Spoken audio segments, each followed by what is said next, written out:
The law does say if any members are on Zoom or virtual, their address has to be published. No, not, so what happened was, the state Senate That's what was passed, rescinded. they just passed basically extending what was the same set of exceptions that the governor's executive order had in place all those months. So when the new governor came in, they passed this, and now it's extended to January 15th at the moment, till January 15th. That's why the members can be, and it counts, advisory opinion given out by the Committee on Open Government, that it counts for all purposes of quorum, et cetera, the people on the Zoom. And we only have Peter, there's no other members on Zoom. Oh, here's Steve. So. I think it was just Peter. Steve, how are you? Good, how are you? Doing all right. Okay, so I'm gonna call and we're good, right? We checked on. I'm gonna call the September special planning board meeting to order. We're here tonight to have members go over the comments that were submitted for the DERS scope and to go over any members' thoughts on the draft final scope that was circulated. I guess first off, everyone can hear me on Zoom. I'm being loud enough. Okay, good. I think the BFJ is just gonna go over the major items that were included and any exclusions, major exclusions that were as far as the comments that were given that were not input into the draft final scope. So I don't know is Frank. Frank, you're muted. If you're gonna... I think I'll take the take the reins here. Okay. Good evening, Mr. Chairman, members of the board. My name again, for those who don't know, is Sarah Yeagle, principal of BFJ Planning. We have submitted to you a revised, or what's called a draft final scoping document. This supplements the draft final scoping document that the applicant had submitted back, I think, earlier in September. We reviewed that in comparison to all of the comments and made some additional revisions.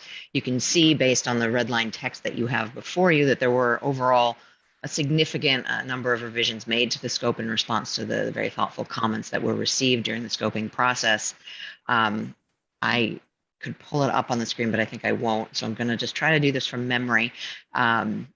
In terms of the sort of overall comments, you'll see that the vast majority of the comments that were raised and the responses that were made were actually clarifications and additional detail to things that were already in the scope. So you'll see in the document that provides sort of the responses to the various comments that many of them say already included in the scope, and then there's additional text added that either clarifies or adds additional detail about what's going to be looked at. And I think that that's very helpful and will be very helpful to the board to have a little bit more specificity in the scope as you go through your review of the EIS. The major changes that we made to the draft that was submitted by the applicant was really with respect to traffic. And I just want to quickly introduce our BFJ's traffic partner, George Jacquemart, who's joined us this evening to review any comments you may have on the traffic section. There were significant revisions or comments made on that section, and you'll see that there were some revisions made, but by and large, a lot of the additional intersections that were requested were not ultimately included. We are including 3 additional intersections, and we submitted a map that sort of shows the intersections that were submitted in the draft, that were included in the draft, and the ones that were requested, and then the 3 additional that we are recommending. And George can speak to those a little bit more. In addition, we also made a number of changes to the alternatives. We thought that the applicant overall was fairly responsive in their comments and revisions around the alternatives, but you'll see that we restructured them a little bit. The no action alternative was included as is required, but it was included at the end of the alternatives. And we really wanted to move that up to provide sort of a benchmark for all of the other alternatives, as well as the proposed actions, so that you have something to compare it to. We also, you'll see with respect to the resort alternatives, that we have moved up the as of right, not the sort of the as of right under existing zoning, the 12,000 square foot limitation on the building, has moved that up to the first alternative to be looked at under the alternatives. So that can provide, again, a comparison point to the rest of the alternatives. And then there were a number of additional new alternatives added around, with respect to the residential piece, different models for the infrastructure, as well as affordable housing and layout and other things. And so I think with that, if we have any specific questions, we're happy to sort of review. But I think the purpose of tonight's meeting really is to hear back from all of you, to see if you think there's anything missing, any additional additions that should be added, or any other revisions. And Sarah, I'm just going to add a little bit to the big picture for the board on process. I think everyone knows you had scheduled tonight's meeting for a, discussion of the scope. So you have what Sarah described, and now a revised scope. It takes into consideration what the applicant also had to say. But I think tonight's meeting, the thought was hear from the board. If you have any significant changes, it gives us a chance to make those changes and then submit for you a scope for the meeting in October, at which point you hopefully would be in a position to then adopt the scope. And the applicant has agreed to an extension, because we've gone beyond the 60 days that the state law suggests for scoping. And the applicant's agreed to that in writing, as you know, from Jennifer Van Tile. So she's given us all until the end of October. So we're on schedule, and that's sort of the big picture. We're hoping to hear anything from the board tonight, and then we can make any changes, and then hopefully you'll be able to adopt it at the October meeting. So Mike, we can turn it back to you, I think. Okay, so the only things that were, so I had a question for Sarah. So the only major thing that was not included from the comments are these certain traffic issues, right? Yeah, I think that's right. I mean, there are a few other things that maybe were minor, but that's the most substantive one. There were some other comments that were more comments versus additional information, but I think that by and large, the vast majority of the rest of the comments were incorporated. It really is those traffic intersections. I had a question about the traffic. So I noticed, and this might be a detail that comes later, but so it says something about the times that was traffic, but what about like the time of the year? Like it's very busy in the summer here, but it's like, this week there's probably no traffic. Or is that something that happened later on when the study is done?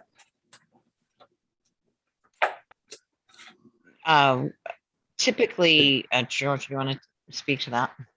Yeah, I think the typical time periods that we would use to do these counts are the fall period or the spring period.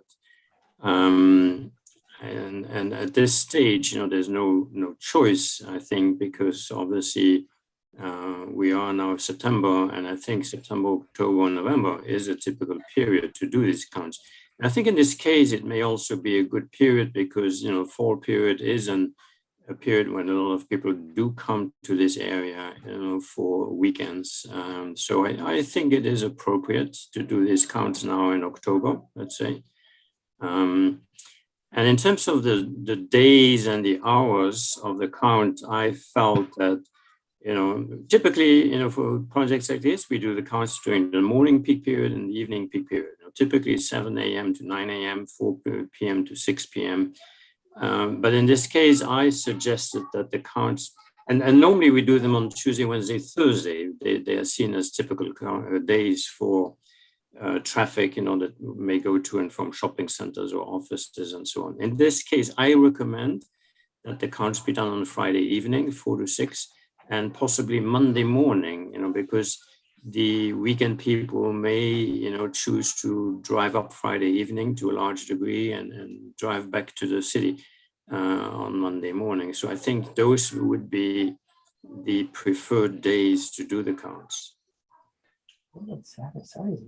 Somebody suggested Thursday evening. I don't think that's necessarily appropriate time. I know, crazy. Sunday afternoon is the Sunday. busiest time on the parkway Yeah. going south. Sunday from 3 until 7, busiest time. And that's getting on in. Right, I think, yeah, and I think for the There is a Sunday Taconic, count the included. Taconic Parkway, I think we should do the counts on Sunday evening as well at those intersections with the Taconic, the two intersections, the and north this- part. to and The from revised north and scope to- does include Sunday counts on the Taconic Right. intersections. Yes, that is a good point. It's on page 15. In the red line text, it says Sunday PM peak hour analysis should be done on the intersections of Route 199 with the Taconic State Parkway ramps.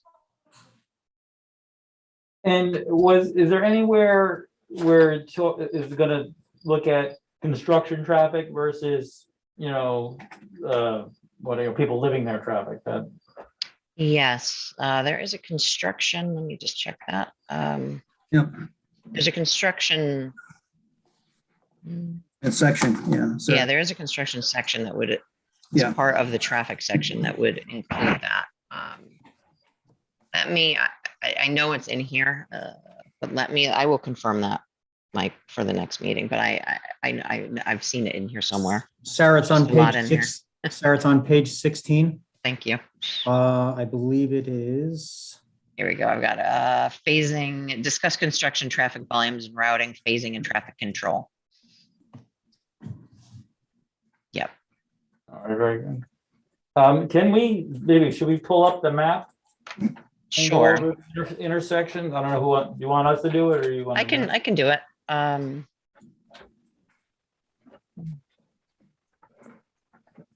I have to be given permission. Yeah, she's working on I it. just did it. You should have it. now. Actually don't have it open. I should have opened it. Sorry. Hang on. I have too many computers. I can't get to that screen. Sorry. George, you don't have it open, do you? I have the map open. If you, You do. All right. yes. Can you do it? if I can get the screen, let me see. Oh, I share screen. Let me see. Google Earth Pro. I have all the scope and the other documents open. but not Oh, the- here it is. Can you see that now? Yep. Yes, George. Good, good. So you can see in red are the, let me see if I can enlarge it as much as possible. In red are the intersections that were originally proposed by the applicant, and we agree with those. In blue are the intersections that were requested by the town of Milan. And Milan, sorry. And in purple are the ones that we added after the comments that we got, from Milan. And for instance, they asked for a number of intersections along Route 199, going all the way to the intersection with Rock City Road. We did not feel that there was enough of a traffic impact along those at those intersections, but we did feel that we should add the intersection. This is Route 199 and Academy Hill Road. And as you may know, Academy Hill Road kind of connects to Ferris Lane above, and the project does have access roads to Ferris Lane. So we felt this was a good one to analyze. And it's going to be a typical kind of analysis for these other intersections along Route 199, west of the Taconic. Obviously, these two intersections with the Taconic ramps are very important. We did not feel that any other intersections on the Taconic need to be analyzed, like the Taconic and North Road. There's no reason why any car from this project would come down Route 199 and go up on North Road. They would, let me move the graphic. I feel like people use North Road a lot. Does anyone else? Is Mount Ross on there? But would they, Because- from the project? Is From Mount the Ross? project, we're looking at the intersections that are affected by the project. This dashed line shows the contours of the project site. And the little arrows are the major access roads. So if you imagine somebody being in this area, they will drive up to Ferris Lane and then get on if they go north, they would go on the Taconic north here. If they go south, they go to the intersection of Route 199 with the Taconic. It does not make sense that cars would come down here and then go up here and affect this particular intersection. So we did not feel, and sometimes Go left on North Ferris Road Lane, to right? Ferris Lane. That's why I think that's a pretty big thoroughfare for people who live in Milan, right? Which I mean, one? North? North Road to Ferris Lane. Or it goes to Academy Hill to Ferris Lane. That kind of, because that also goes to Stanfordville if you go across 199, that's just like people. I mean, I had also had friends who lived there. So. Yeah. My kids have friends that all live there too. So you kind of just go, that's the way you kind of go. So we included the intersection of Ferris Lane with the Taconic. Obviously, that is one that, the project residents would use as they come along here and especially to go And north. like the firehouse is on To go that south road, of North Road. Can you, George, can you scroll down a little bit so we can see the North Road intersection? So we have the intersection of North Road with Route 199. That would be a part of the intersections to be analyzed. But the one that we did not feel was relevant to this project was the intersection of North with the Taconic. And I realize, these are difficult intersections. They are of concern, but it's not an intersection that would be, and the same with Wilbur Flats Road. There's no reason why a car would come down there to go back up. They would go up to Ferris Lane and then use the interchange of Ferris Lane with the Taconic. Hold on, all right, just one second. So, Kate, what are you saying? You think people cut that way already, and then because of the increased traffic on the Taconic, it would be harder than now? People would cross the Taconic more. Would be crossing, would be going across. Yeah, and then, you'd cross up, go up North Road and cross the Taconic to go to Ferris Lane. I think the firehouse is on North Road. Can you cross? There's at a the lot of Tac- houses Tac- there. Yeah. Right. But we are talking about project Ferris. traffic. It's important Coming to off remember. the off ramp, the on and off ramps from the Taconic, Right. right? So there's yes, there will be more traffic on the Taconic. Cars, let's say, coming from the south, whether they come from White Plains or New York City, and that go to the northerly part of our project site, and they want to go to Ferris Lane, they would drive up to Taconic, would drive through these intersections, and then they get off at the interchange with Ferris Lane. But the effect that they have at these intersections is kind of negligible. It's not that many cars compared to the number of cars that are on the Taconic today. So that's why we did not feel that these particular intersections of the Taconic with North Road and Wilbur Flats was important. In the sections that are across the highway, there's gonna be nothing on those. Is that correct? But there are some sections on the other side of the Taconic, are there not? You mean on the west side of the Taconic? Right. So there's some pieces of the properties that. Yeah, if you scroll up, no, it's all on the east. I think there may be. He's talking about the project site. Of the site. I can't. Hold on, Stuart. Is there not pieces that are on the other side of the country? There's pieces of the project site, but there's no development. There's no development. no building gonna happen. There's no building there, I think, yes. All the buildings are concentrated in this particular area, and they would tend to go to either 199 or Ferris Lane Road. Yeah. We also included the intersection of Route 199 with Mount Ross Road. We felt that may be an important road, as well as in close to the center of Pine Plains, the intersection of Route 199 with Stissing Mountain Road. So those are intersections that we added and we felt should be analyzed. So What about Mount Ross and Route 7 I think that's on there. the- We go up higher.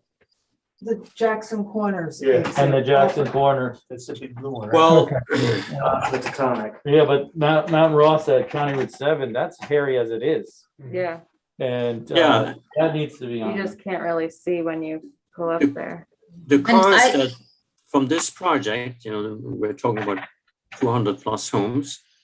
From this project, they want to go north. They're very likely to use Ferris Lane to go to the Taconic, as opposed to going to Mount Ross Road and then driving up there to use the Jackson. Knowing how people use it around here, like, Well, you know, can I make Go a ahead, comment Ken. about that is, what you're saying is true, but the other traffic that's around Mount Ross Road heading to the Parkway is gonna be interfered because of the traffic going to the, you follow, you know what I'm saying, onto Willard Hill and to Ferris Lane. So you're right, you do have that intersection marked in purple to be studied, Mount Ross and where it interjects. But Michael's talking about when you get to Gallatin. Yes, no, I understand. Right at County 7. Road 7, where it connects to Correct. Jackson Corners. That Yeah. one, okay, we'll look at that. Yeah, it's Um, hairy. I don't know if I'm allowed to ask questions or not, so. It's so well used. Just hold, I'm sorry, what Well, was no, that? it's so well used. Oh, and you're talking about, We know what the traffic is Right, that's- around here. That's why. right, I don't use it every day. and it's also like you're assuming like, somebody sitting there with a map and rationally deciding like, oh, I'm gonna go Mount Rose, this is faster, and like, Right, well, everyone's like, that's what I've I'm gone saying, this like, way for there's 40 already years. Existing traffic on Yeah, like North Road, so if there's a lot more traffic on the Parkway because of this, it's affecting that crossover for everyone who lives on Right. North Road, you know what I mean? Well, People travel that road often. and Mount Ross and County Route 7, yes. Right. So on the North Road section, where would you propose to have a count? Because the count would be at the intersection with the Taconic. And if cars from the project aren't exiting there, then there wouldn't be any additional, then there isn't another intersection along there until you get up to Ferris Lane. But people are crossing. I guess mean, I'm what is the confused about purpose what of the count is? Like, what's the Right. difference between the count at Ferris Lane then? Because you're only counting the people getting off? No, you'd be No, counting we all can't- of the traffic there. All of traffic getting on and off. And so we are looking at the intersection of the Taconic and Ferris just Lane. the That's an path. important one. There may be traffic going across here. There may be traffic, from the project site that goes to this interchange to go north or to go south, or coming from the north or coming I from mean, the we do south. not agree. That's why this is Wait, important. You convinced me. But I think we should have Has that to be one, looked at. Jackson They're all Corners dangerous. and Mount Ross at 7. I think those three have to be added, otherwise. But Mike, Mount could you Ross say is that already, again? Mount Ross is already, you want Mount Ross Route at 7. Jackson Corners, County Route 7. Oh, Got yeah, that. Right, Mount Ross at County Route 7. Yeah. We want to see the Jackson Corners exit. Oh, the Jackson Corners exit, okay. Yes. Yeah. And the North Road. I Okay. think that's the board. I mean, Wilbur Flats is a dirt road. People Yeah, don't go, yeah. you traffic that unless, you know what I Seasonal, suggest? yeah. So I would say that's. It's a not- seasonal road, so. I think one way to look at this, and answer the questions that I'm hearing here, is to ask the applicant to do the very first phase of the study. Typically these traffic studies, we start out by looking at, how many homes are proposed, how much traffic is generated by each home during the various peak hours that we're looking at. And then we assign the traffic, north, south, east, west, to the major directions. And typically when we do that, we look at the vehicles, that are generated in each part of this project. And, we estimate the number of vehicles that go north on the Taconic. And then we look at what is the fastest way to get from these various parts of the project site to the Taconic to the north or Taconic to the south, or let's say Route 199 west of the Taconic and so on. And then, if we see that, we can then determine whether particular intersections should be studied or not. I don't know that there will be a lot of cars generated by this project that, let's say, go north towards Albany, would use Mount Ross Jackson Corners Road to get to the Taconic. I think, we can ask the applicant to do that particular analysis, and then we could finalize the scope of work and decide whether that intersection should be added or not. I mean, that's how I Yeah, go. I mean, what about all the people like around From Sissy Mountain here. Road? They're just gonna go, they're gonna go Mount Ross Road. They're not gonna go across on Ferris Lane. They're just Yeah. gonna, any of where it says Pine Plains Hamlet Center, any of that part of the project, they're going Mount Ross to go north, to go to Hudson, whatever, Yeah. for dinner or whatever they're gonna do. I understand what you're saying, but I mean, we definitely have a little bit of like, I guess, just local knowledge of like how people move around here and like what roads, people take. That we're trying to, add to this, I think is what's happening here. Yeah, no, I understand. We're not looking to add like, all of these, but I think those three are ones that the board, unless the board disagrees with me, those three. No, I think so too. I mean, Okay. personally. There's another point to be made. I'm not saying there would be no traffic at all from this project using, Jackson Corners Road.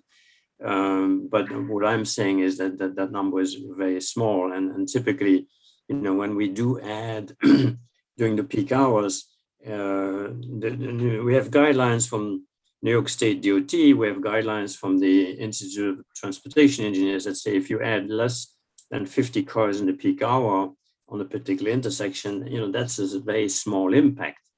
And that's like the 1 car every minute if you want. And typically we don't study those kind of impacts. So that's why I'm saying, there may be cars going up Jackson Corners Road. I think it needs a more detailed analysis to look at where those homes are located. And for those particular homes that do go north to Hudson or Albany, would they use Jackson Corners Road? Yes, no, and how many? If it's only 5 or 10, it's that's a negligible impact. It's practically not measurable because that's less than the day-to-day variations of traffic on that road. Right, but we also have to take that into account with knowing the intersections and Yeah. thinking about like, and obviously we're not experts on it, but what impact any additional traffic or just traffic in general going those ways could have. And if the intersection's already kind of has a reputation of being kind of hairy, any small additional, well, you're adding instances when something can go wrong. So we gotta, I think it's reasonable to look at that. So I know, and although we agree on most of the other omissions, right? No one says, yeah. So, and I know Liz wants to ask a question from Mylan, the planner from Mylan. You have a question, Liz? You would just want to know which ones we're talking about? Is that right? Well, I mean, ultimately, yeah, I want to know which three, because I was trying to listen and write at the same time. Again, my name is Liz Axelson. I'm a planner from CPL. I'm working on behalf and with the Town of Mylan Planning Board. And so quickly, the way that list of intersections occurred was I just looked at my GPS and mapped out the quickest route from the eastern side of the site to see what routes would come up if someone, say, wanted to go to CVS or a restaurant or a grocery store. The closest are going to be over in Red Hook and Rhinebeck. And that's how that northern route, that's one of the reasons the northern route came up, because it showed it as the second fastest route. The northern route, what are you referring to? And what route is that? The Liz? Jackson Corners. Okay. Jackson Corners.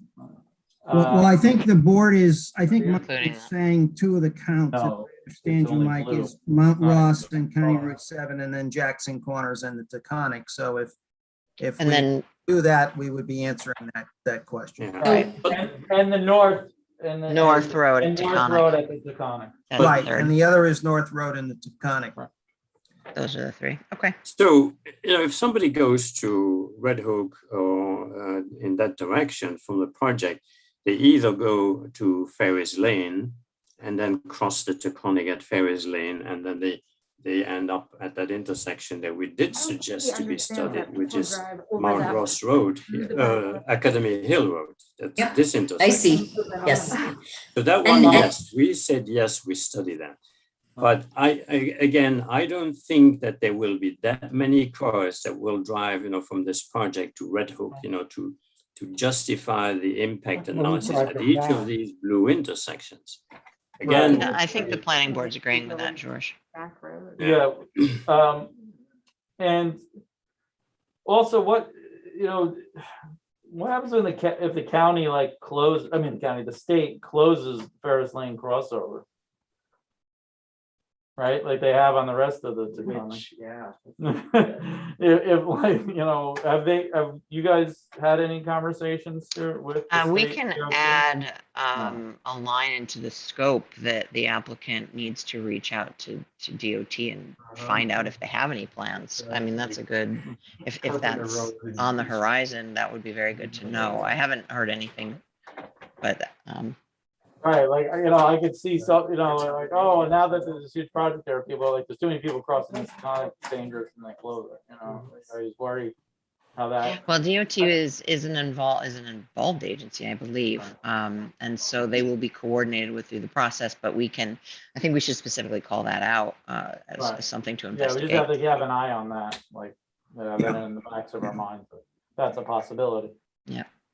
So Mike, could I just ask, just to re-clarify that the board's then in agreement, I think, that we would add 3 counts, that's Mount Ross County 7, Jackson Corners Road and the Taconic, and North Road. Is that Yeah. I think that's what you're saying? Correct, Yeah. yes, that is correct. Okay. Yeah. Any other traffic comments? Planner from Island brought up that there's numerous mentions of Tivoli and Bard College in the scope. And the fastest route is going to be Turkey Hill, and Turkey Hill and Academy Hill Road intersections at Jackson Corners are horrible intersections. That should be at least a topic of consideration. Mylan only included in their comments Academy Hill and Jackson Corners. That's Jackson Corners Road there.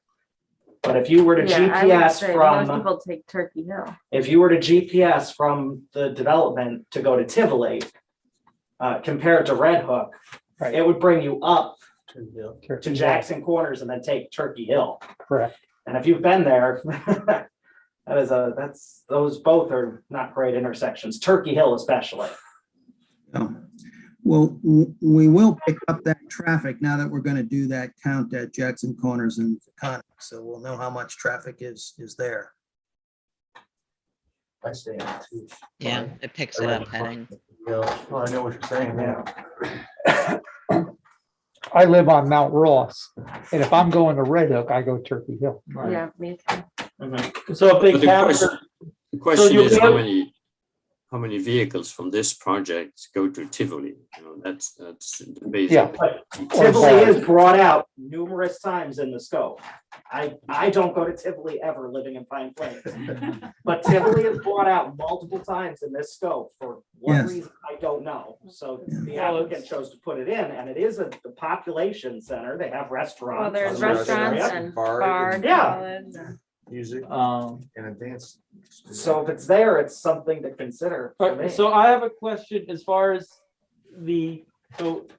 but when you do that count at Jackson Corners Road, the idea. data will be, these cars went straight down Mount Ross heading towards Turkey Hill Road, and these cars, like, that'll be captured in that. I don't know how a count is done exactly, so would that capture that information? some of it, I don't know. George, it could, right? Depends on how the count's done. Yeah. I have to agree with the Turkey Hill addition, mainly because, I know these folks, maybe they're coming up, maybe they live here year round, maybe they're second homeowners, but most of the amenities, whether it be entertainment or dining, I don't know if any of them are retirees, and BARD most likely allows auditing of courses possibly, but there's so many events over there and just places to visit, Montgomery Farm and all that. It is quite an attraction. And most of the historical sites are also similarly over on the river. So there's a certain amount of draw. And I think, I'm not going to push for any more intersections on 199. Of course, I understand what the board's saying about that. But in regards to Turkey Hill, it deserves some consideration. And, of course, Milan is bracing for, a certain amount of the traffic, not just coming up the Taconic and going to their homes, but a certain amount of it, going through Milan one way or another to get to things to the west. Right, but if we can capture the data from doing the count right at the Taconic, you have to go to Turkey Hill Road, you have to go past the Taconic on Jackson Corners Road. So if you can capture the data there's not going to be, the amount of cars that were to have come up Academy and then turn, that's going to be negligible. So, the people are going to be coming from Jackson Corners Road to go on Turkey Hill Road. And Following up, George. we can pick up that data. Right.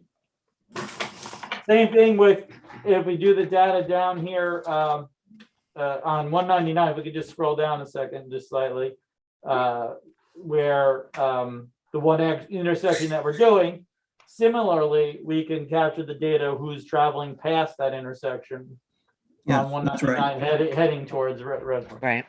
That's right. We'll have all that data. for Okay. 199. Sorry, so Stuart wanted to say something. Just a quick clarification. I just wanted to say, how would you know who's going to Academy Hill or going on to Turkey Hill?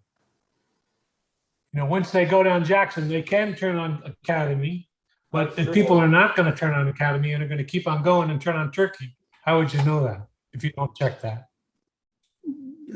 Sarah, can you bring the As George has got it. George is controlling. George, can you bring the map down just a little bit? The map again? Yeah. So Yeah. this is the map with the intersections. Yeah, We just And, can't see one- the top of it. There we go. Yeah, There we just wanted to see. So there's the top and Right. Jackson Corners Road. Turkey Hill. It's Yeah, I think so. The question is how many might go Academy Hill as opposed to Turkey Hill? I think that might be the question. I mean, that's the distribution, which would happen Yeah, that's Right. even without the counts. And- Right. Yeah, and Sorry, could you go south on Academy Hill Road? Almost, just south, could we pick up where that, Right, Academy. yeah, of that's the Paris. intersection right? that we added. And I think you, People, However, can I just say Academy something? Hello? can I just say, people also go Tom, go can I say on something? Turkey Hill and then take Hackman onto 199. Now it's a red hook thing really, but that's what people do. They'll go on Turkey Hill and keep on going. And then you can get onto, if you take Hackman, that intersects with 199, which is going on into Red Hook. Yeah, or BARD, but right, but it'll be unlike. All right, so here's the thing: if they're going past, If you want to go to the village of Red Hook as opposed to Bard, if you want to go to the village of Red Hook, you'd go like Hackman off of right, Turkey Hill. Tom, one point I want to make is that if they were to go past on Jackson Corners Road, past and go heading towards either Academy Hill or Turkey Hill Road, if that count shows some sort of high traffic that has to be further looked at, then we could do a count to break that down, correct? So if Yes, they have to that's go what George past- is saying. Yes, that's right. Right, so they have to go past there to get to the other one, so you don't necessarily have to, at first glance, do the count on Turkey Hill Road. It's only if, hey, this is a high volume, so now we have to look at it to determine who's going Turkey Hill Road, who's going Academy Hill Road. Yeah. Okay, well, that makes sense. Yeah, Tom, that's what George was Do saying. And I think now that we added these intersections, if there's a continuing problem and by the way, the applicant, and correct me because the applicant's represented by Stu on the phone here on the, well, the applicants, I think, told us it's going to take them a while to do the DEIS. And we can get the results of those counts and see what they indicate. And if they indicate a problem on Turkey Hill, then we can ask the applicant to do further work. Yeah. Okay, Stuart, did you ever say what you wanted to say? The ship was passed. I'm afraid to bring it up, but just for clarity, the typically it's only in the scope, and the context of potential public transit. Public transit. From and shuttles to and from, but that's the only. But it is an attraction. We No, no, are I no. don't- That's why it's in for the public, for the transport. Right. Just for clarity. Agreed. All right. Okay, so those are we've got 4 comments on the intersections, 3 new intersections. 1 that we will have the applicant study, and then if there's a problem indicated, they will do a count at Turkey Hill Road and Jackson Corners, and then finally the comment to coordinate with DOT on any potential changes to the Ferris Lane crossover with Taconic. Okay. Anyone else have Hey, anything? Mike, else? just so you know on that Ferris Lane hypothetical of the DOT closing it, they would have to do, obviously, if DOT ever did that, they would have to do their own seeker analysis. So while it's unknown to us now, I think, it's not that DOT will not have to do an analysis in the future. We have no idea what their plans. We haven't heard of anything, but as we said, we'll have the applicant do contact DOT. Everyone south of Millbrook is closed because the traffic has created too many accidents over the years. There's no traffic up here at the moment. Well, there's a couple still. There's a few, but nominal at best. Steve mentioned Carpenter Road and the Taconic, there's crashes there every day. But even there's nothing from, they've closed everyone from 44, I mean, from 44 up to 199. They're all closed. Right. Yeah. Okay. So, Any additional traffic comments? Those are great. so what, all right, we can unshare that screen then. Yeah. Oh, Liz, yes, go ahead. So I guess, I'm not sure what the process is here, and I'm not intending to start a separate conversation about that. So I haven't fully reviewed the traffic. I didn't have an opportunity to review George's memo. I believe it was him. Or maybe it was someone from Chazen. So I haven't had a chance to look at all that. And I might have. Let me repeat the process because Okay. from our last meeting where I went over the process with you, we actually delayed this so that I know. all of your comments and, Okay. we're very conscious of that, but the applicant's been very gracious also. As you know, scoping is supposed to be done in 60 days. We've now extended it out to 90 days. So the process is that we would hear any comments tonight so that we can make them in the scope so that the board is in a position in its October meeting to adopt the scope. So I would say it's up to the planning board and it's up to Mike and the planning board as to, maybe we want to keep open for written comments, Mike, if Liz, you have some written comments, but I think we've got to be aware of what the state law says and not vary from that very much. Understood. I didn't if know if the- there was an opportunity. It sounds like Yeah. we shouldn't make any more comments. I'm not- Okay. I think it's a board decision, but I would, I'd say if you feel you can do this in the next 5 days or something and submit comments, but the problem with that is the board needs to judge those comments.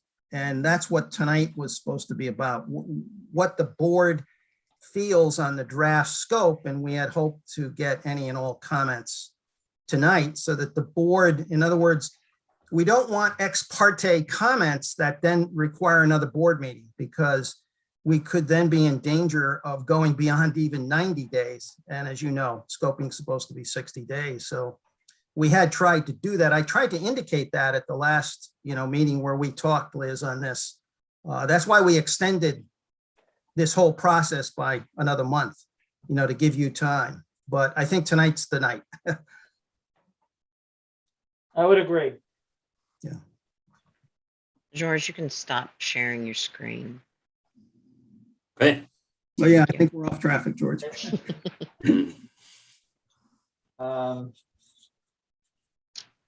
Okay, so I guess at this point, does any of the members have comments or questions about other, Dick seems ready, with some notes? I have this, I don't know. Yeah? That's good. There was concern about Airbnbs, and it's not specifically mentioned, and perhaps there's in section 2, number H1A. What page is that, Dick? I think, what page? The page Two. 5. Page 5. Page 5. There's a reference that says, number of types of residential lots, including parking, anticipated bedroom, and any use restrictions. Does that include, that includes it? Okay, I got a nod on that. Okay, that's fine. I thought so. I can put that right, like i.e. Airbnb short-term rentals. Right. On section 2H6 and section 3H4, you have a road that's going to come out on Route 199 in the town of Miley, in the draft plan. There should be some consideration that is a different kind of road than the interior roads of the project, because people are going to use that road to shortcut over to Terrace Lane for sure. And so that's going to be a public road, whether you like it or not, unless you have a gated situation there. And I think that you have to address what the implications are of making that into the entry to the project, because it really is. It's not just the entry to the project, it's a connection to Ferris Road. And I'm not sure exactly what happens north there. Is it a connection also to Mount Ross? And if so, you're going to get a lot of traffic there. And the road really can't be just, an interior road. It has to be like up to county specs, I would think. This comment's under H6, when it talks about site access, roads, driveways, and circulation. Yeah. Sarah, if I may, on Yep. page 16, item E, on page 16 is proposed road types and sections for proposed roadways. Okay. So If that gets covered, yeah, that's good. I may add a reference here just so that it's a cross-reference to that section. So that if someone's reading through the project description and they have that question, they know where to look. Okay, you had it on page 16. I don't know what page 3H4 is, but 3H4. or 2H6. Both those mention roads. Okay, so we got And I'll give you 3H4. Okay. Okay, next thing I have is on 2H11. The conceptual landscaping plan. Let me find the page here. That's page 6. Sorry, I had it all together this morning. It's the conceptual landscaping plan. Yeah, and I think that when we had the proposals for logging on the property, there was reference to a silviculture plan for the whole property. I'm not sure that actually, I may be making that up, but I think that maybe you should think about, maybe not the mountain stuff and all that, but anywhere you're going to be disturbing woodlands, is there an overall plan? And it might be in there too, because you talk about, you're going to delineate where things are going to be cut and where clearings are going to be done. But I would love to see a formal overall plan, if possible.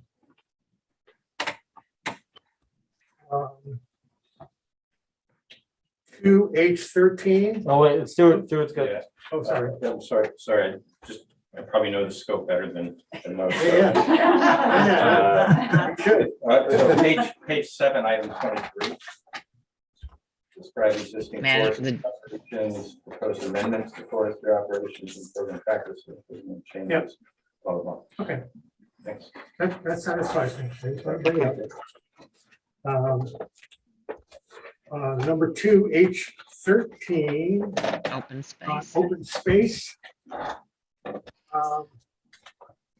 There's no mention of wildlife in the open space section there, and I just think that that's really one of the reasons that we require open space to be kept.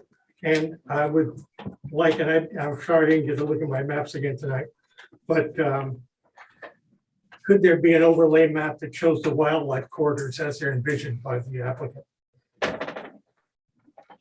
yeah, that's not in there. Well, we would have addressed that, or address that in section G on page 11. Mapping of ecological communities and habitats, and then there's yeah, that's where we'd address that. I certainly have no objection to, illustrating orders, and I think it's sort of self-evident from the configuration of open space, but sir, if you wanted to add it. Yeah, I'd like to see that. Okay, part 3, A4C. Open space conversion? No, sorry. And About trail design. Well, I have more trail design. these are just There was types some wording of put in potential. about where the parking was going to be, and you mentioned creating parking at Lafayetteville State area and other places, but not necessarily on site. And I was just wondering, to me, it implied that the trails on the property are not going to be public because you're not going to provide parking at the end of trails on the property. And I just would like to see that clarified. Yeah, that's found. I know it's in there. I've got- no, I've been I know it's in there scrolling because down here. it was Liz that made that suggestion. In fact, Yeah, that was a Mylan comment. You want to know the page it's on? if you have it, Like It's 13. page 9. It's page 9. Yeah, this one was a Mylan comment that was included, and it's just a potential mitigation measure if one is needed. but there is a section that asks us to describe access to trails on the site. I'm just not. Okay. I know it's. Okay, great. Part 3C, 1A. View sheds. View sheds. And there, you mentioned when we had talked about this at a previous meeting, we talked about what the view shed from the fire tower on Sissing Mountain would be. And on the draft, it turns into what the view from Stissing Lake would be. And I would like to see Stissing Tower views included in this.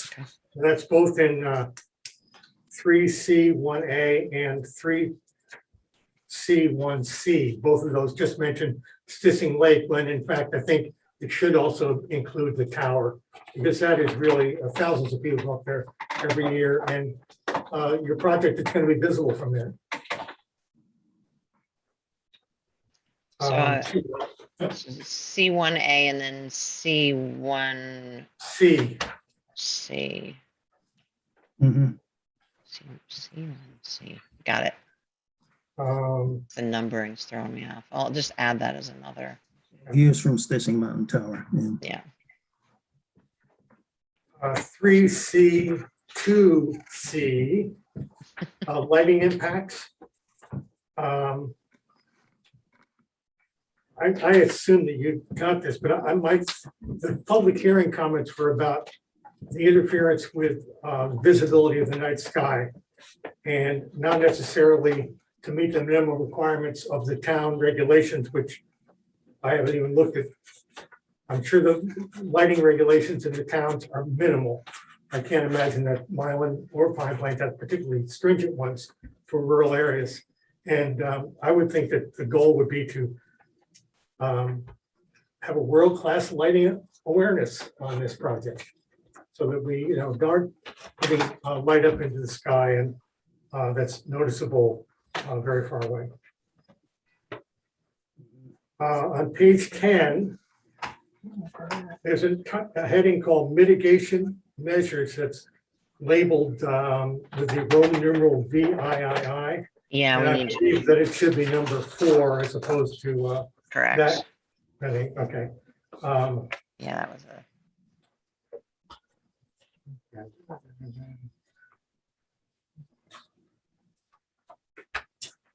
Almost done, sorry. very fun. 3 and 1C2 about and 1C Roman numeral 2.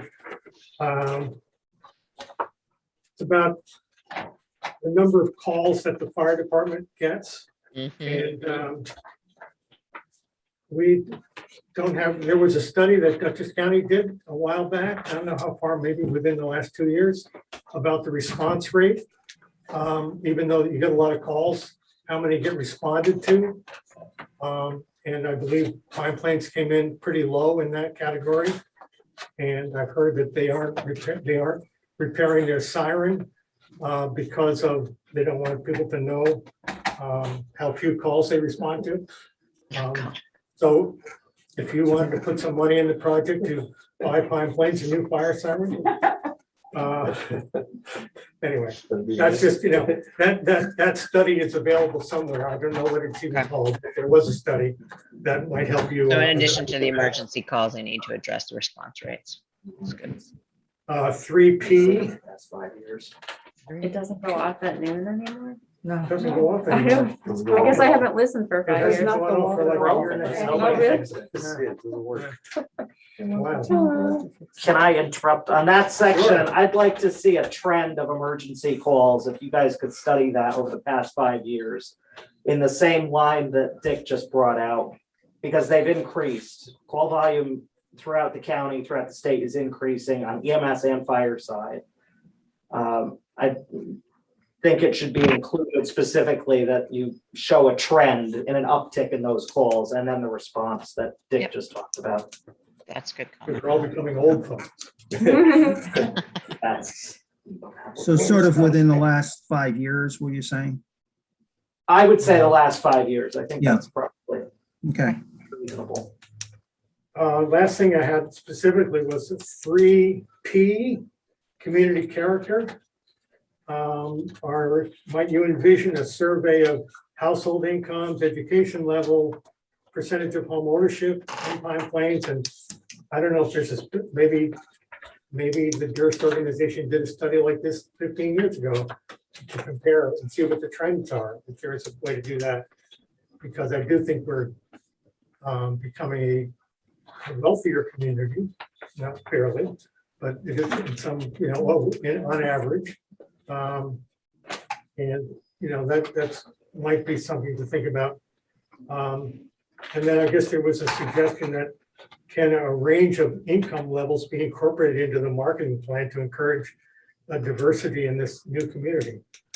I think that is a really important thing that you have to figure out and comprehend and act. Because we can't have dare I say, a lily white rich community in Pine Plains because it will not be a popular spot. So, Well, I think the first point of that, this document is being done at a good time in terms of new data. In other words, the detailed new 2020 census data will be available to the applicant later this year, October, November, actually. So they will have the ability to look at social, economic, and demographic and income data, at least as provided by the census. So that will be fairly current data. okay, I had actually 4 other kind of things that I didn't see in the proposal that, well, they were in there. Will the DEIS have a affordable housing proposal or alternatives or several for us to consider? Just throw it out there. Yeah, Um, the revisions to the alternative section do provide a couple options or proposals for the affordable housing piece. Yeah, that's good. Yeah, okay. It just wasn't really clear what, the words affordable housing appear several times, but at the public hearings, the people from the Antler Club and the Stissing Lake Association talked about land you have that abuts Stissing Lake, and I didn't see anything in this scoping document that talked about it particularly. Is there something there? Yeah, no, Okay, there's, I'm it just- specifically says, plans for the lands adjoining the lake. Okay, so that'll be in there. Will lot buyers be required to build in a time certain once they buy a piece of property? That's, you can answer that when we see the document. And a definition of what agricultural and community garden operations they'll be. Should begin. I know there's What was talk the about last one, Jim?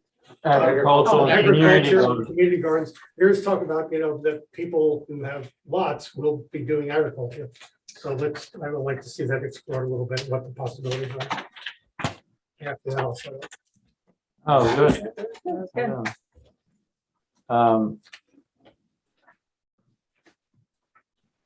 Is there anything in there, Stuart, about the agriculture? Just mention of private agricultural activities, so that's where we would describe it. But you might consider like renting out fields, really just for hay, Yeah, I think our intent is to talk about all that. Okay. I have to hunt for the right place, but Okay. yeah, there's in land use and zoning, agriculture is there. And Yeah, reading there's over, accessory uses in the project description. I think we have it. reading over this, the potential for this project is fantastic, I think. As one of the leading environmentally sound projects in a piece of land that really stopped being a farm 50 years ago. So, good luck. We can't wait to see the 1,000 pages. No, that'll be the executive summary. Yeah. What about, how does it handle like the construction techniques? Is there any like lead versus this or that, green building, is that in there? I think, Sarah, we added quite a bit of language on sustainable building techniques and methods. Yeah. Yeah, we added a lot on that. There's a whole chapter on so many chapters in here. Hang on. There's a whole chapter on greenhouse gas emissions that's been really beefed up. There's additional information on sustainable building practices, and then there's a new alternative. Where is it? About specifically about energy sufficiency and net carbon zero project.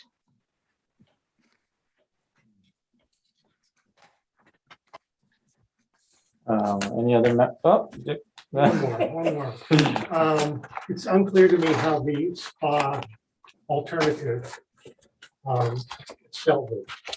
Is that, it's a lot of, are we gonna get the whole package with this DEIS, or is that something that's gonna be a whole separate process once you decide what to do?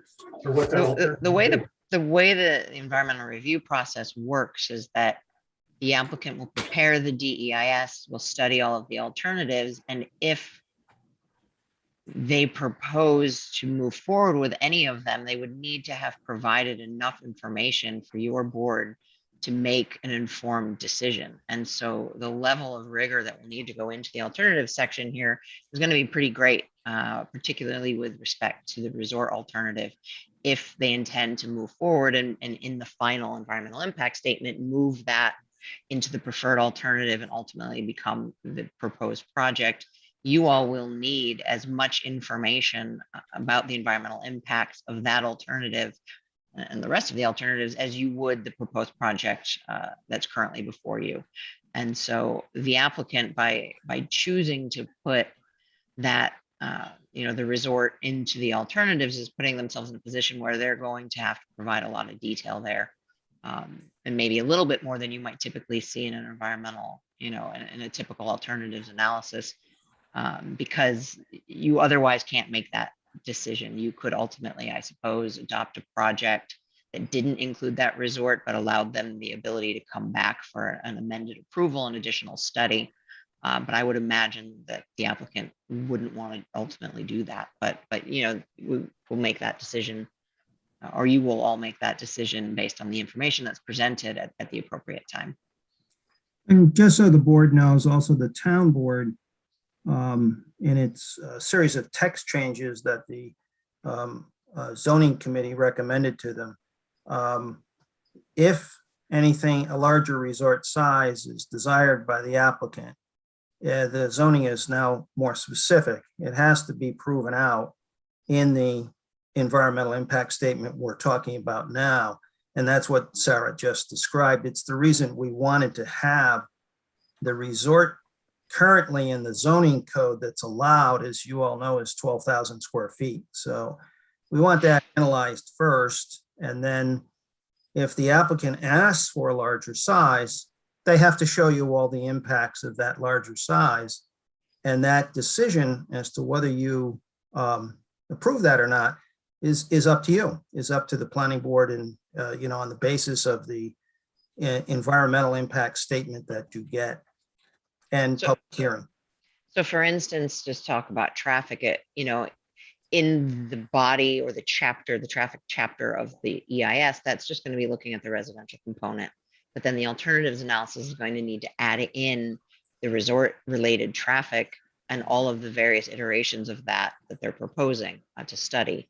And that needs to be, to the equal level of analysis that was done in the actual chapter of the document in order for you to be able to make informed decisions. And the new law is fully in effect now, it's passed and whatever, Martin's nodding, yes. And Warren is nodding. Yeah.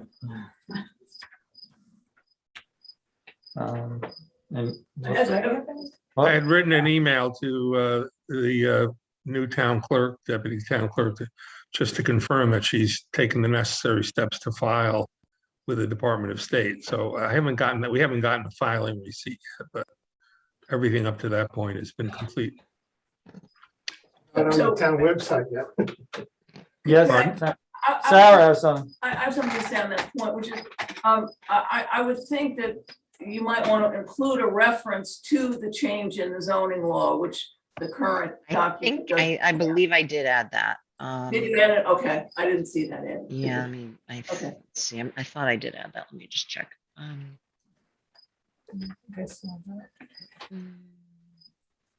I may have added it in the actual chapter. So I'll put it in here too. Oh, here.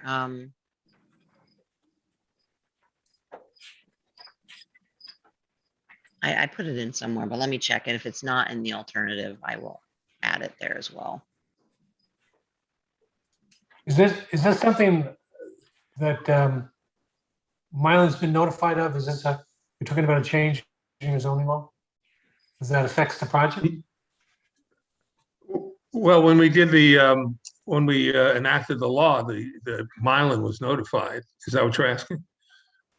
Oh, yeah, because I'm not aware of it, but that doesn't mean that Mylan was notified, but I'm just saying. So that's, Karen was notified of that or whatever, I guess. I don't know, that would be the town board, it would not be us, so I don't know. Warren, how would Mylan be notified normally? Yeah, I mean, I don't have it in front of me, but when we do an amendment to our zoning law, the adjoining municipalities are notified. Are you saying? But would it have been the town clerk, maybe, not the planning board secretary? It probably wouldn't have gone to the planning. It's not nothing to do with us. It goes to the town clerk of the adjoining municipality. That's the way we receive them in the towns that I represent. You weren't aware of the changes to the law? I wasn't, but I'm relatively new with it. How long ago was this? Last 2 months. Just recently, Tom, maybe Oh, Warren, yeah, that's, I 2 don't weeks know. ago, I or didn't something know like about that. Yeah, so it was All recent. right, so I'll check with our clerk. Yeah, yeah. But it does, I think it reinforces what we're just saying on it. It makes things, I think, very protective in terms of what the planning board's authority is. It clarifies that the planning board needs to make a determination that's larger than 12,000 square feet in terms of resort size, based upon the findings that Sarah just, the data in the draft environmental impact statement. So they have to do that. And I think, just so you get a sense, I mean, where we work sometimes in northern Westchester, I get criticized with architects who say I'm limiting a size to 12,000 square feet. It's too small for a house. There are some fairly large houses that are 12,000 square feet. So that'll give you a sense of the size that this so-called resort is limited to. We're starting with 12,000 square feet. They're not entitled to anything more than that unless they prove to the planning board in the EIS process that the impacts of that can either be mitigated or the impacts are very, very small. So it is protective, and it leaves the planning board in the driver's seat, so to speak, here to make that decision. And mention, Frank, in the acreage requirement. Oh, yes, thank you. We put in an acreage requirement, Tom, they need to have 100 acres to do the resort.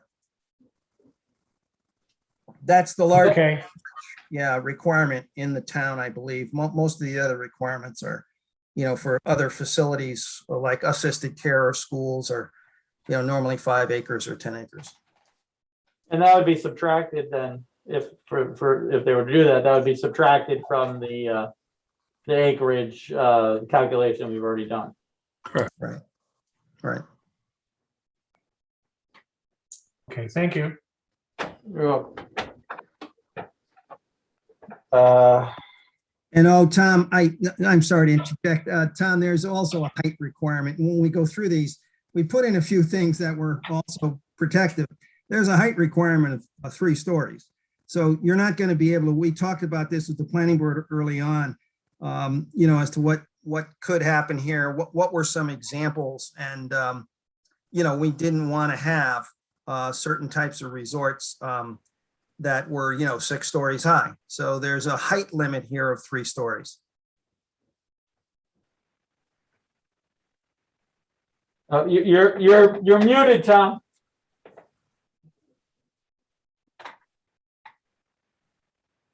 Still muted.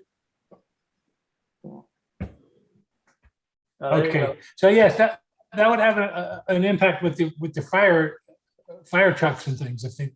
If you had something above 3 stories, isn't that an issue also with regard to that? So that's a good thing, because I think over 3 stories. I think it is. We asked that the fire department they were consulted on this. By the way, the highest, I believe, well, I know for a public school, any school, the height allowed now in the Pine Plains zoning code is 45 feet. And for the resort, it's limited to 3 stories and no more than 40 feet. So lower than the schools are allowed to go. So we do know that the fire department has the vehicles, the trucks. They told the supervisor that they could accommodate a 3-story building. As you know, there are some 3-story buildings now in the Pine Plains hamlet. Right. Okay. Well, and this distancing center, right? Yeah. Okay. So Steve. So the Mohonk Mountain House is not a possibility here. Just so I clarify that. Ethan, do you have any questions, comments? A couple. Okay. Page 9, section C, all the way at the top. I know the comment was made by Mylan, but it should include and Pine Plains to accommodate increased use. In the section regarding parks. Should also include Thompson Ponds. in addition to the same mountain hiking area. Sorry, Sarah, I didn't see that. So did you get that? which section? You're in on page 9. Page 9, so that would be section 3A, 4C. 4C, got it, in mitigation. Improved or expanded parking access or other facilities reduce areas around Milan and Pine Plains. Okay, and what was the second part of that? I would also include Thompson Pond. They are separate compared to Stissing Mountain. Just a, Okay. small thing.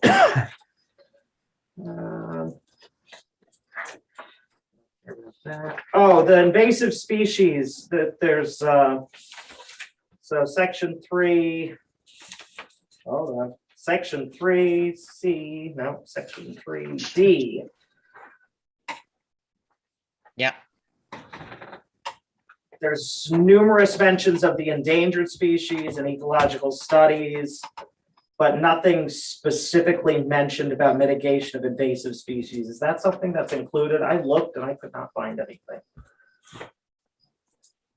Invasive species that are already existent on the property. No, we should add that. Let's see.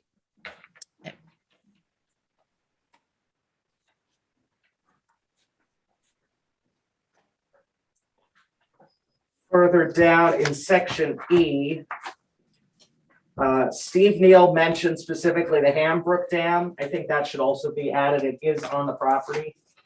You're going to evaluate the Lake Carvel Dam.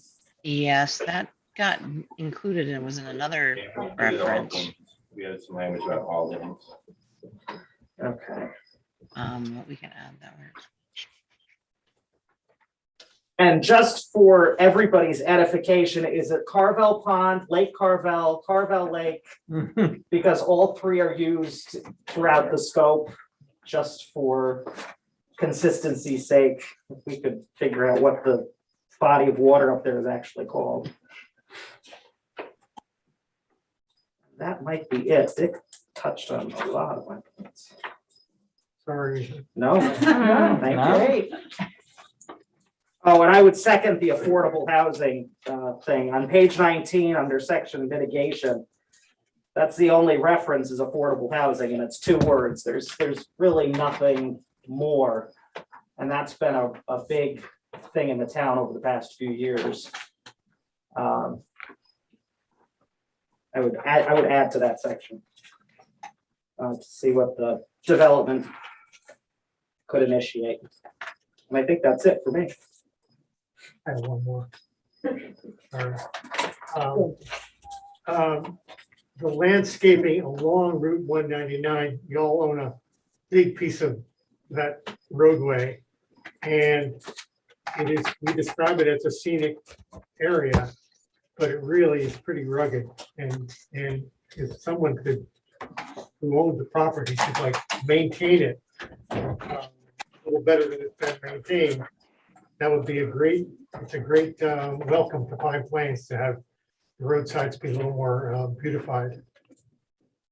And there is view shed, 199 view shed, right? Like in there, like. Yeah, Okay. yeah, but can't just let it be. Right, that has to be made, a maintenance Yeah. plan for that. Mowed it. They mowed it, in that part of the street.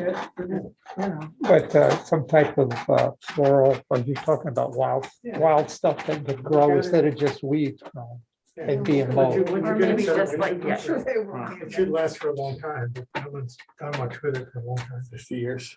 Well, I think the problem that happens that over the years that I've seen is that I don't know who's responsible along the road for the weed killers and stuff, but there were a lot of beautiful lilies growing, and they've all been just killed from, along the road from just being sprayed for insecticide, just indiscriminately. So a lot of that beautification that was there when I was young doesn't exist anymore. I had a question. The piece of not a piece of, the body of water, whatever it is, I'm not, it's like a swamp or what, that's, it is, east of the Mount Ross 199 interchange. On the left as you come in, like, They've been draining it. It was a pond. It was a pond, but it's been drained. That's why you see it.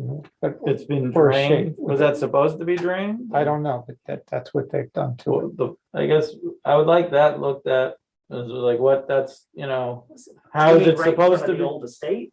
No, the swamp, Well, like the the gravel wetland pit, is From the dying gravel there. pits and Yes. the, whatever, where they used to practice shooting. When you're I'm coming going in, towards town. Oh. coming towards They're town draining that? before the spruce farm. Drain. Well, that's why it's dying.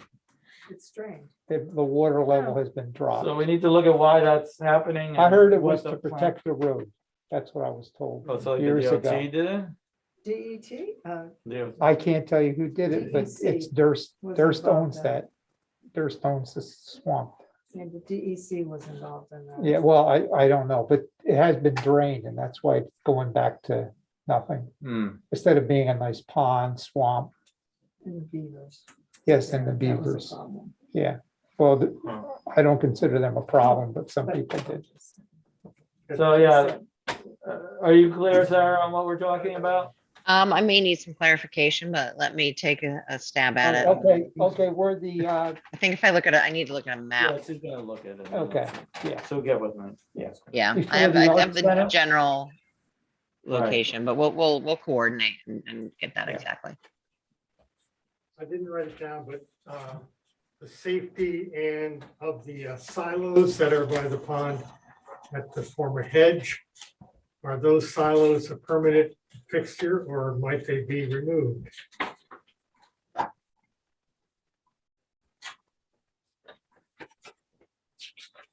Question to ask. Okay, we'll And there's a culvert there, right, or something, or a dam, or Yes. on that pond? That's a dam. That's The a dam new, is a that's a dam. new dam.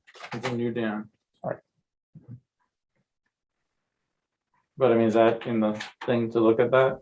Is that in the project? What is that body? Yeah, it's one of the dams listed. So it's by one of DEC. all the dams? It's on the bottom of that. What? There are tiles put in on the bottom of that pond at one time.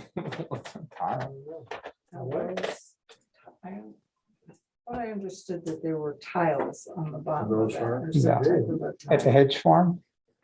But that wasn't a pond before now. I mean, it used to be a flood area that would be there a few months a year. Now it's a permanent pond. A lot of wildlife. So they added that one and I'm took not the, sure, years ago, I remember hearing that. oh, okay, well. You might be surprised. Lots of things, enjoying living in there. So you see herons and everything. Yeah, No, I'm taking Ethan, We're good. covered mine. And any more? no, that's all I mentioned about those two wetlands. One's been added and one's been taken away. Basically, the one before the spruce farm, which is the art center, yeah. Kate, do you have any further? Nope. Peter, we haven't forgotten you. Do you have any comments?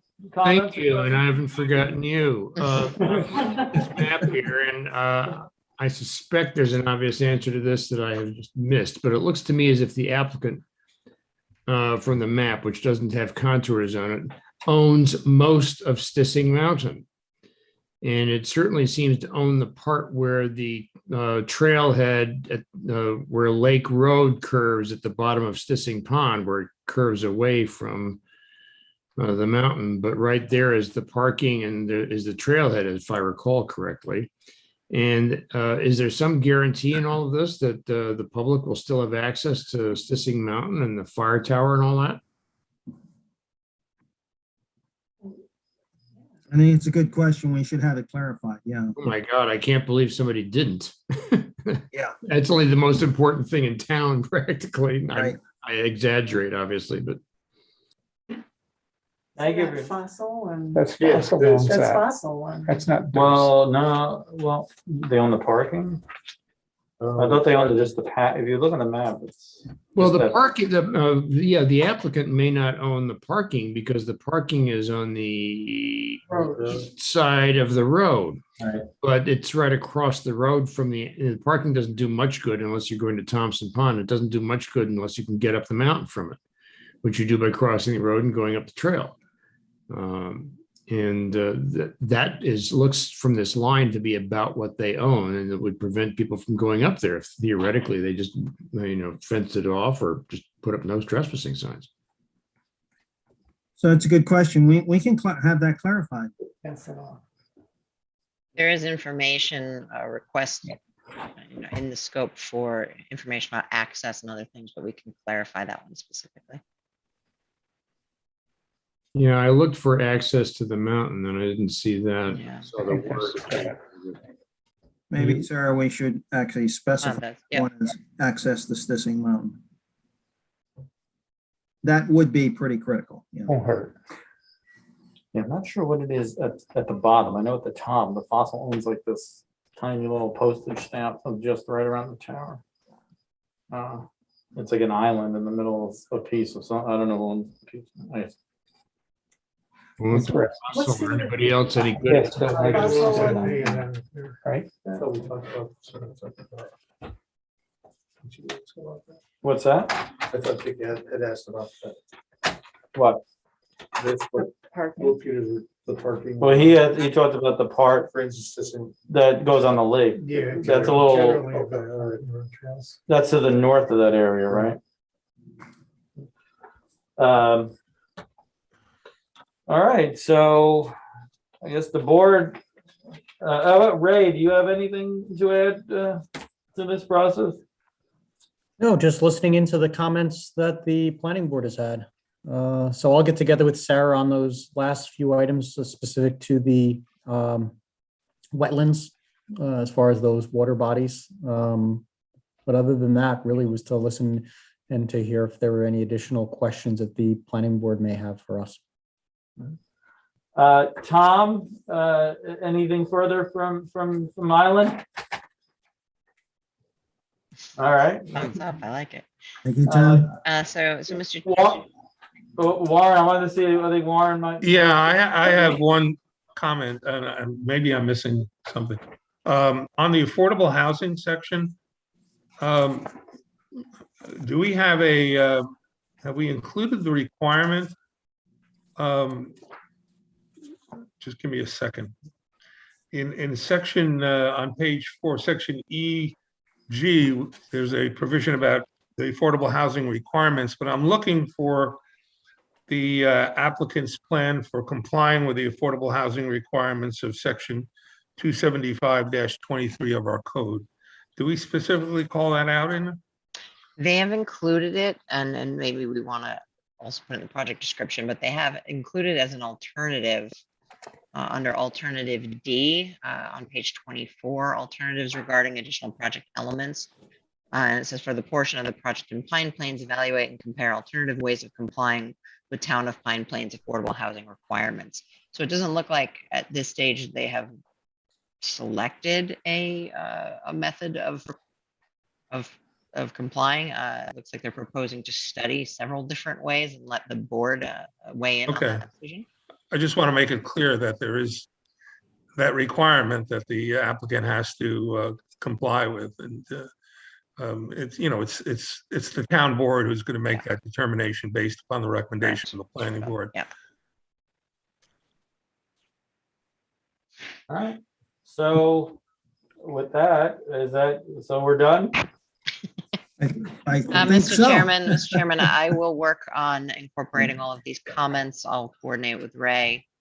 And if I have any questions on the drained pond, I'll let you know. But I'll aim to get, your next meeting is October 8th, so we'll aim to get you comments probably by the end of next week, so you've got plenty of time to review everything. October 13th. I thought it was the 13th. Oh, It's the sorry. 13th, I have it in my head October. as the 8th, but the 13th. Had me look.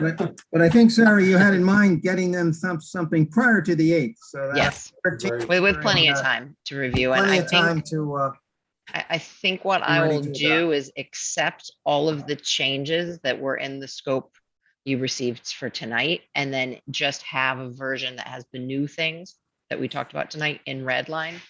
And then also a clean copy, so you're in a position to be able to adopt, if you so choose at your next meeting. Sounds good. Sounds like a plan. All righty. Very good. Good night, everybody. Those copies, will Yep. Mylan will get that also? Yep. Yeah. Well, yeah, Mylan should get everything, yeah. Make sure that. All right, All thank you. right. Thank Night, you. everyone. Take care. Thank Thank you, you all. everyone. Bye-bye. Peter, we still have just a couple of things. Here. The minutes, that was a while ago, we reviewed them, but did everyone get a look at the August minutes? Or prepared to vote on them, to approve them? Have a motion? So moved. Second. All in favor of accepting the August minutes? Aye. All opposed? All right, the August minutes passed. What other business? I don't really, does anyone have anything? The only thing I have is, it's September.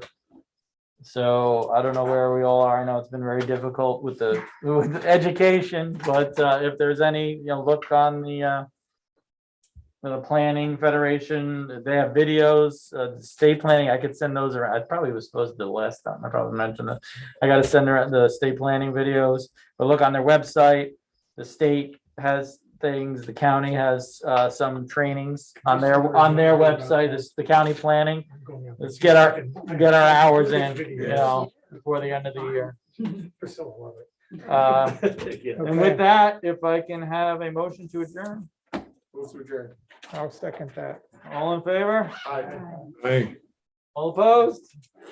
All right, we are adjourned. See you next month. Thank you, everyone, for all your hard work. Thank you, Peter. Wait to See do you. that. Thank you.